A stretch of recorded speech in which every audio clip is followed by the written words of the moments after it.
നല്ലൊരു വരിക്കച്ചക്ക കിട്ടിയിട്ടുണ്ട് കേട്ടോ. നല്ല പഴുത്ത് നല്ല മണമുള്ളൊരു വരിക്കച്ചക്ക. അപ്പോൾ ചേട്ടന് ജോലിയൊന്നും ഇല്ലാത്തതുകൊണ്ട് ഞാൻ പറഞ്ഞു ചേട്ടൻ്റെ അടുത്ത് ചക്കച്ചുളയൊക്കെ എടുത്ത് തരാൻ പറഞ്ഞു. അപ്പോൾ ചക്ക വരട്ടുന്നതാണ് എനിക്കിഷ്ടം കേട്ടോ. ചേട്ടനൊക്കെയാണ് ചക്കച്ചുളയാണ് ഇഷ്ടം. അപ്പോൾ ഞാൻ കുറച്ചെടുത്ത് വരട്ടാമെന്ന് വിചാരിച്ച് അങ്ങനെ ചക്കയെല്ലാം കൂടെ കുഞ്ഞായിട്ട് അരിഞ്ഞ്, ഞാൻ അരച്ചിടുന്ന എനിക്കിഷ്ടമല്ല, അരിഞ്ഞിടുന്നതാണ് ഇഷ്ടം. അപ്പോൾ കഷ്ണങ്ങളൊക്കെ കടിക്കാൻ പറ്റും, നല്ല ടേസ്റ്റുമാണ്. അതുപോലെ കൂടുതൽ കട്ടിയാകത്തതുമില്ല. ഇങ്ങനെ നല്ല സ്പൂൺ വെച്ച് നമുക്ക് കഴിക്കാൻ പറ്റും.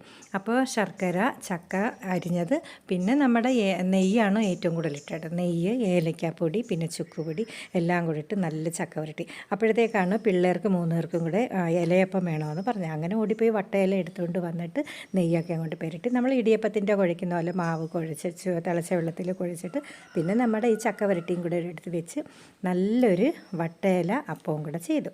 അപ്പോൾ നല്ല അടിപൊളി ടേസ്റ്റാണ് ഇങ്ങനെ ചെയ്താൽ കേട്ടോ. അപ്പോൾ ഈ അണ്ടത്തെ ലാസ്റ്റ് ചക്കയാണിത്.